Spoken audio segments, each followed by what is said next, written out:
entendi.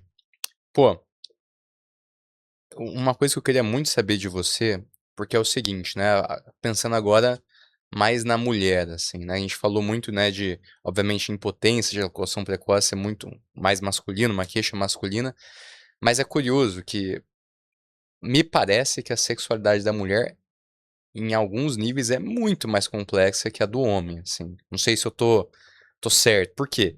Pô, tem mulher que não consegue ter orgasmo, tem mulher que tem múltiplos orgasmos, ou dizem, né, talvez seja uma lenda. Uhum. É, e aí, assim, tem uma diferença realmente na satisfação sexual? Como que aborda o sexo? Ou é uma coisa muito mais estereotipada, assim? Como que é? O que foi acontecendo, especialmente do ponto de vista do estudo científico sobre sexualidade, é que a partir do momento que se começou a estudar com mais profundidade a sexualidade da mulher, e assustador que pareça, isso começou a vir à tona nos anos 2000, né? Antes disso se falava ainda relativamente pouco de sexualidade feminina.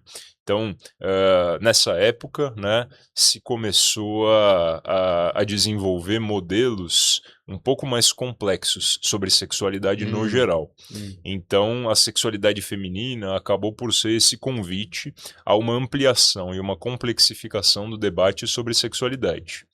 Ah, Fatores não só físicos, mas fatores psicológicos ou fatores subjetivos, né, passaram a ser cada vez mais presentes na descrição desses modelos sobre sexualidade. E hum, outra coisa que corrobora essa tua percepção é que as queixas sexuais femininas elas tendem a ser mais implicadas do que as masculinas. O hum. que isso quer dizer?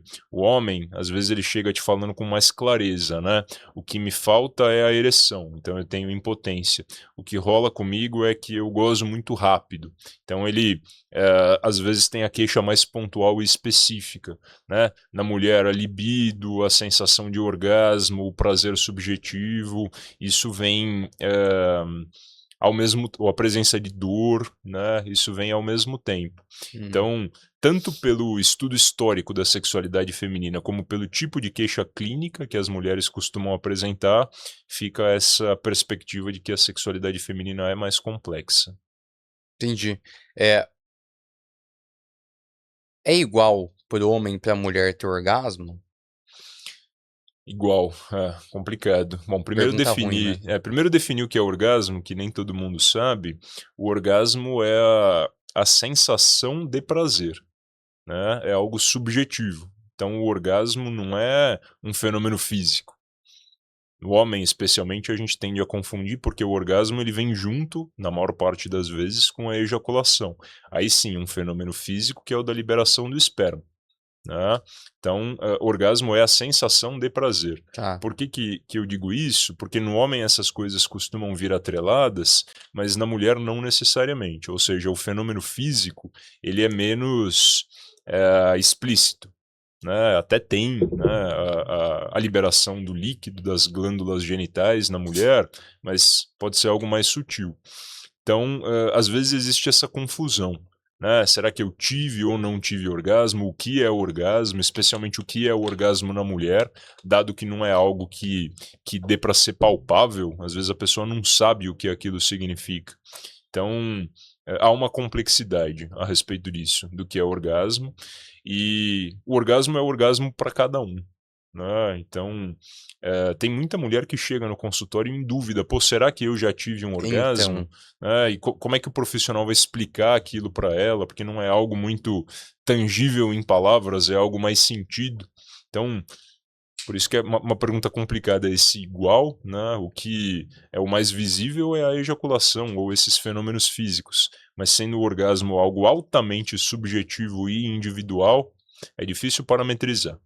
quando a mulher fala, assim, essa queixa que você disse: "Pô, não sei se eu tive", né, é porque, assim, tem aquele ciclo, né, da estimulação feminina, né, então o homem ele tem mais o desejo, daí ele tem a ereção, daí ele tem o ato e a resolução, que é quando ele tem o orgasmo.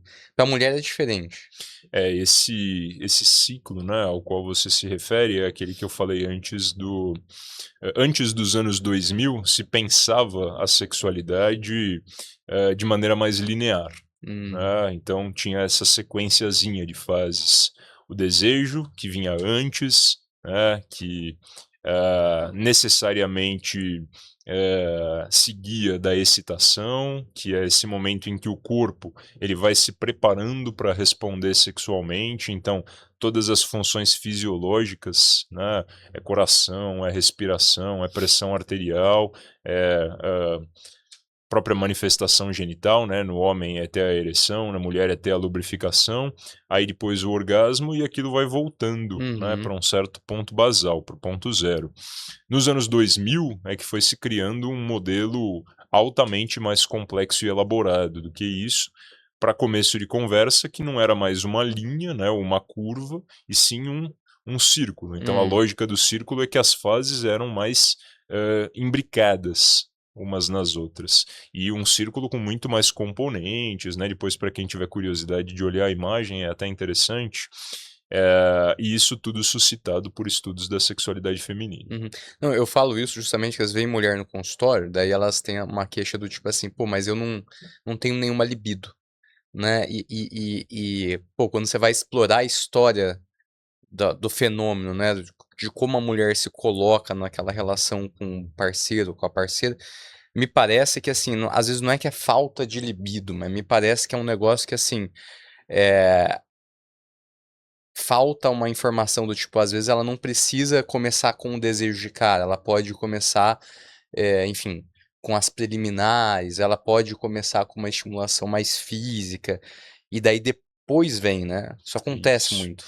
Isso é super importante, talvez uma das inovações aí, né, desse ciclo do qual a gente estava falando, a gente classicamente fica com a sensação de que o desejo precisa vir antes, e se não houver Uhum, desejo, então não vai ter mais nada depois. uhum.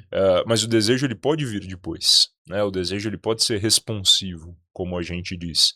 Então, pode começar com a estimulação, seja na masturbação, seja nas preliminares ou algum tipo de prática que seja gostosa, e o desejo ele vai vindo, assim, né, muito mais do que vem, é aquela coisa que vai vindo, no gerúndio. E muito do que se achava que era disfunção na mulher, falta de libido, né, desejo hipoativo, na verdade é porque o desejo vai vir depois e a mulher não sabia, ou porque aquele estímulo primeiro não estava muito legal, ou porque ela não sabe o estímulo que faz bem para ela, ou porque a parceria dela não sabe que ela pode ter prazer ou não se importa que ela tenha prazer, que é o clássico da masculinidade, né? E aí não é uma patologia sexual, aí é uma questão muito mais comportamental, que você trata ou que você resolve dando o aconselhamento, né, Pô, orientando. esse negócio do ciclo, assim, é muito revolucionário, cara, porque aconteceu já várias vezes no consultório de resolver. Né, do tipo, a pessoa acha que tem que ter o desejo pra começar, mas você fala assim: "Não, tem que querer". Se quiser e começar lá, às vezes o negócio desenrola, né, você fala e isso eu acho que é muito precioso, assim, acho que isso, pô, muda muito o panorama, assim, para as mulheres nesse sentido, né, E eu acho cara. que muda dos homens também, eu tenho pensado um pouquinho e conversado um pouquinho sobre isso, eh, o desejo espontâneo, ele, aparece cada vez menos para as pessoas em geral, porque nada que é espontâneo tem lugar na vida das pessoas excessiva hoje, né. Então, a gente tem aqui um compromisso, aí nós 2 vamos sair daqui e a gente já tem um compromisso logo depois, e a gente tem uma sequência de compromissos que vai até o fim do nosso dia e a gente vai terminar o dia exausto. Funciona assim, né, Funciona. para mim, para você e para todas as pessoas, ou quase todas as pessoas que estão, vivendo aqui nessa rotina urbana, então não tem espaço para espontaneidade. Ou seja, né, se a gente não força um pouquinho dentro dos limites do que é razoável pra gente, mas se a gente não cria esses espaços, nada acontece. Eu acho que isso vale para a sexualidade dos casais, hoje em dia também. Se você não marca na agenda, se você não deixa alguém cuidando dos filhos, se você não vai para um lugar legal, às vezes um fim de semana, se você não deixa o celular de lado e sem fazer barulho, não acontece. Então, é natural para os casais contemporâneos, eu acho, né, ir trazendo o desejo, né, durante aquele contato. E o contato só vai vir se for programado. É um pouco como a gente vive hoje em dia. Claro. Isso traz uma não sei em você, né, mas eu fico até meio triste com isso, assim, né, do tipo, imagina marcar tira a espontaneidade, né, que é parte do que é legal, né, do tipo, você não sabe o que que vai acontecer, você tá lá, né, talvez role, talvez não. Isso é uma coisa muito excitante, a gente tá em algum nível, por causa da rotina, a gente perde isso, né. O talvez não tem muito espaço no mundo de hoje, né? A gente está Hum. precisando de certezas porque ninguém tem tempo e paciência para talvez. Em tudo, né, a gente precisa de certeza mais do que nunca, né. Então, qualquer aspecto da vida, vai comprar um negócio, tem que funcionar, né, vai transar, tem que ser, pô, a super transa, vai, pô, votar no político, é isso que vai resolver minha vida, né, não é todo o sistema. Então, a gente tá muito nesse espaço, né, hoje em dia de, pô, a gente quer um negócio, uma sure thing, né, uma certeza absoluta das coisas. É nessas que a sexualidade padece um pouquinho, né?